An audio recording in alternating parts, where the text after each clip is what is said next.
Hi అండి అందరికీ. మేము మా పొలం దగ్గరికి వచ్చాము. ఎందుకంటే వాగు వచ్చింది మా ఊరు సైడ్.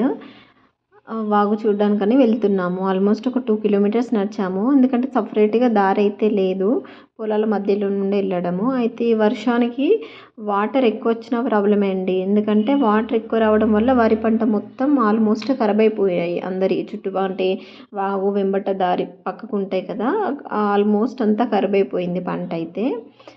అక్కడ చెత్త మొత్తం కొట్టుకొచ్చింది. పంట కూడా చాలా వరకు ఖరాబ్ అయిపోయింది. అయితే వాగు చూడడానికి వెళ్తున్నాము. ఎందుకంటే ఎప్పుడూ రాదు కదండి, చాలా డేస్. నేను 5th or 6th క్లాస్లో ఉన్నప్పుడు వచ్చింది అంత ఫ్లోతో. మళ్ళీ ఇప్పుడు వచ్చింది. అయితే మా నాన్న తీసుకొచ్చాడు, వెళ్దామని అంటే తీసుకొచ్చాడు చూడడానికి. వచ్చాం వాగు దగ్గరికి కూడా. ఫ్లోనైతే వాటర్ ఫ్లో చాలా ఎక్కువగా ఉందండి. చెట్లు అవన్నీ ఆల్మోస్ట్ విరిగిపోయాయి, వంగిపోయాయి. చెత్త కూడా చాలా కొట్టుకొచ్చింది.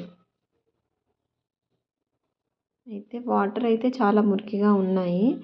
చూసాము కాసేపు, కానీ అక్కడ దిగడానికి అయితే లేదు. ఎందుకంటే ఫుల్ ఫ్లోతో వస్తుంది. ఇక్కడ చిన్న చిన్న బండలు ఉన్నాయి కదా, అక్కడ నిల్చొని చూసాము కాసేపు. ఎందుకంటే ఆ సౌండ్ చాలా ప్రశాంతంగా ఉన్నదండి. వాటర్ ఫ్లో వెళ్తుంది కదా, అక్కడ సౌండ్, పక్షుల సౌండ్ చాలా ప్రశాంతంగా అనిపించింది.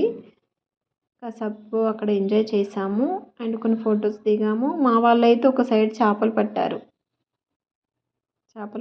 మేము, మా సిస్టరు, నేను వచ్చాము మా నాన్నతో. కాసేపు చూసాము. చాలా ఫ్లో ఉందండి వాటర్ అయితే.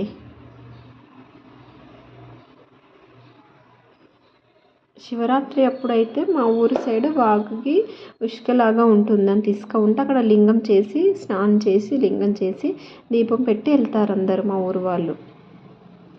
చాలా బాగుంది. కాసేపు చూసాము పక్షులు అవన్నీ. ఎంజాయ్ అనిపించింది.